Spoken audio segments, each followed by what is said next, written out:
Seigneur me dit que cette église locale là, c'est une armée.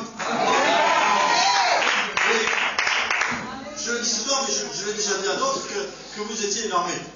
Je vous le dis à vous ce soir, soyez encouragés, vous êtes une armée. Et c'est pas parce qu'il y a des militaires dans l'église que c'est une armée, mais en même temps, c'est prophétique aussi. Parce que je le vois sur Facebook. C'est bien, c'est bien. Il faut que l'église elle ait un caractère. Chaque église est différente et il faut être fier de son identité. Et donc, une des identités, parce qu'il peut y en avoir d'autres, hein, mais une des identités que le Seigneur a montré sur cette église locale, c'est que c'est une armée. Une armée de Dieu. Donc, ça doit catcher, quoi. C'est pas normal. Ouais, je suis content de venir ici aussi parce que le Seigneur me disait que qu'il vous aime. Qu'il vous aime. Et que il n'y a personne qui est chaud ce soir. Pas encore. La Bible dit, s'il y a un cheveu, enfin la Bible dit pas exactement pareil, s'il y a un cheveu qui bouge, Dieu le voit. Donc mon frère ou ma soeur, quand tu as un cheveu qui bouge sur ta tête, Dieu il le voit. Et des fois moi je me dis, mais Dieu ne me voit pas, oh Dieu, qu'est-ce qu'il fait pour moi? Dieu il sait quand tu as un cheveu qui bouge. Quand il tombe aussi. Donc, à quel point Dieu aime chacun, et on n'a pas le droit de se dire, et peut-être certains se disent, mais moi je suis au milieu des autres, je suis parmi les autres, mais qu'est-ce que je suis exactement, quoi? Et c'est vrai qu'on a besoin d'être de la famille, mais des fois on a besoin aussi d'être particulier. Et c'est normal, et c'est biblique, parce que chacun a une particularité, chacun va apporter une pierre, va apporter quelque chose à l'édifice. Donc chacun est particulier, même si tu es au milieu des autres, mon frère, ma soeur, le Seigneur te dit, je te connais personnellement, je t'aime personnellement. Amen. Et ça c'est important. Parce que on va lire la parole, mais on peut la lire sans l'entendre. Et ce qui ouvre nos cœurs, c'est l'amour. C'est l'amour. Et que la parole peut être bonne, mais il faut la recevoir. Et le Seigneur, il nous touche dans son amour. Et si je suis convaincu de son amour, si je sais que le Seigneur m'aime, je m'ouvre à lui. Je ne reste pas enfermé dans mes problèmes, parce qu'il y en a des problèmes. Mais l'amour de Dieu ouvre mon cœur. Et je me dis, d'accord Seigneur, je cède devant toi, je craque devant toi. Et ce soir, le Seigneur veut que chacun de nous, on s'ouvre à lui, parce qu'il nous aime, chacun. Amen. Il nous aime tous, il aime l'église locale, mais il aime chacun. Et certainement, il y en a qui n'ont pas pu venir ce soir, qui sont dans d'autres églises, hein, mais le Seigneur les aime aussi, quoi. Hein. C'est pas parce qu'on est là qu'il nous aime plus que le jour où je suis chez moi. Mais je voulais le dire, et le Seigneur me le faisait sentir, qu'il aime chacun ce soir, et c'est important que chacun le sache. Amen.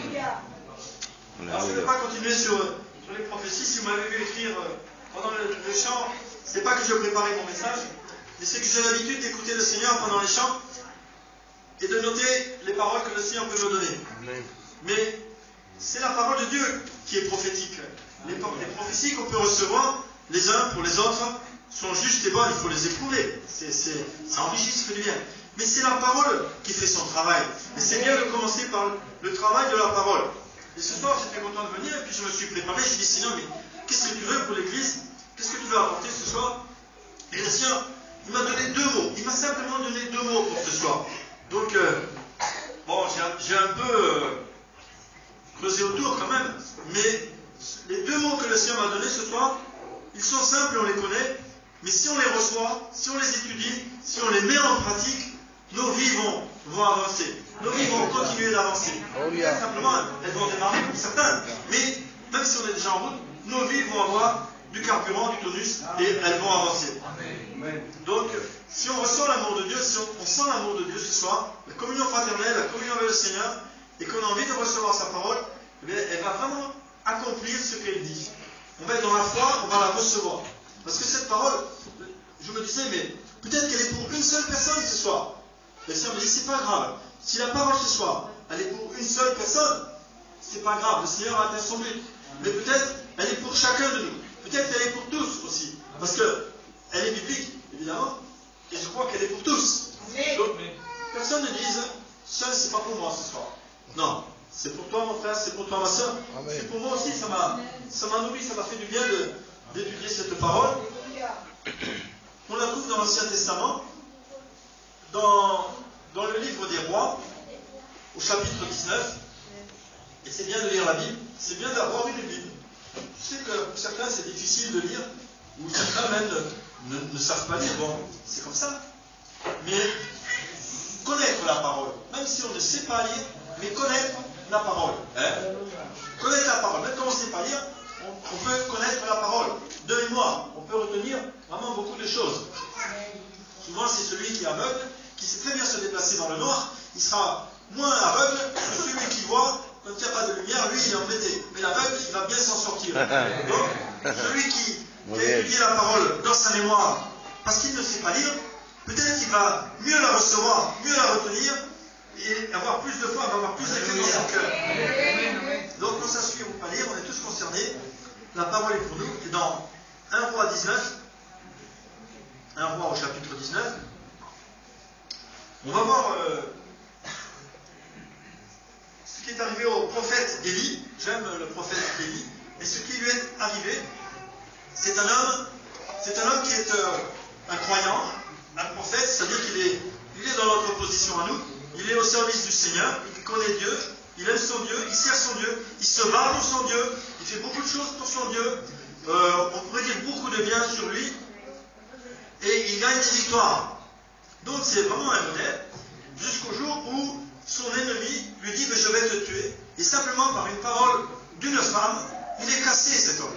Il a, tout d'un coup, il a la trouille, il va fuir. Et ça nous arrive des fois, on se sent fort, et puis des fois, il y a quelque chose qui se passe, un petit événement, une petite situation, et pouf, et non c'est trop, je peux pas, je peux plus, et cet homme, il va fuir. Donc on va lire. Alors, à partir du verset 1 au chapitre 19, Achab rapporta à Jézabel tout ce qu'avait fait Élie et comment il avait tué par l'épée tous les prophètes. Donc Élie avait vraiment eu une victoire sur les prophètes de Baal. Jézabel envoya un messager à Élie pour lui dire que les dieux me traitent dans toute leur rigueur si demain à cette heure je ne fais de ta vie ce que tu as fait de la vie de chacun d'eux. Et simplement cette femme, qui était la femme du roi, a dit je vais utiliser la sorcellerie, je vais utiliser les démons, je vais utiliser tous les dieux pour te faire mourir. Et Élie, qui était comme nous, il connaissait le Dieu vivant, le vrai Dieu. On sait que notre Seigneur c'est le vrai Dieu. Amen. Mais il y a quelqu'un qui est un païen, qui utilise la sorcellerie, et qui nous dit je vais utiliser la sorcellerie et je vais te tuer. Et si demain tu n'es pas mort, c'est pas possible. Tu seras mort demain. Et lui qui connaît le Seigneur, qui confesse comme nous la victoire, et qui a eu déjà beaucoup de victoires, tout d'un coup il a peur. Tout d'un coup il a peur.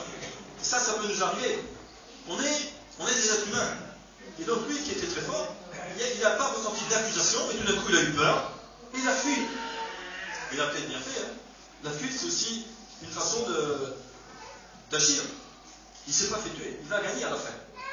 Mais devant cette menace de sorcellerie, je dirais, et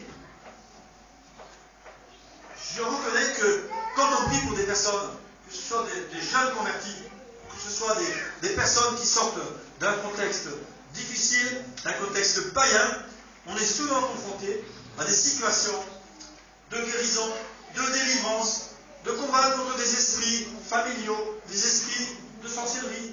Et même quand on prie pour un chrétien adulte, il peut très bien être attaqué par des histoires de sorciers, par des esprits mauvais. Donc, on peut tous être concernés par cette attaque. C'est une attaque extérieure, il n'y a pas de honte. Ça ne quitte pas. Élie, voyant cela, se leva et s'en alla sauver sa vie. Il arriva à Beersheba, qui appartient à Juda, et il laissa son serviteur. Pour lui, il alla dans le désert, où après une journée de marche, il s'assit sous un genêt et demanda la mort, en disant c'est assez maintenant, Éternel, prends mon âme, car je ne suis pas meilleur que mes pères.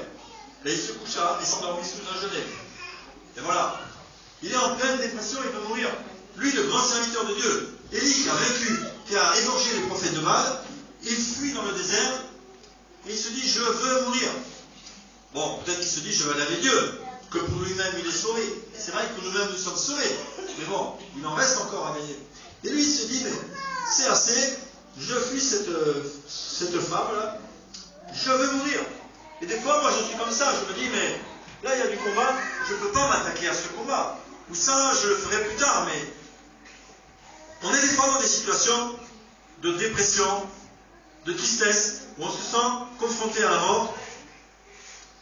Et au lieu de mourir sous les mains de mon ennemi, je préfère mourir entre les mains de Dieu. C'est plus glorieux, mais c'est quand même pas la volonté de Dieu. C'était quand même pas la volonté de Dieu. Et c'est vrai que les chrétiens, des fois, nous faisons cette demande. Quand nous sommes dans une situation pénible, nous disons, oh Seigneur, j'étais là, j'ai maintenant, prends-moi avec toi, ça sera mieux, parce que j'en ai un peu marre.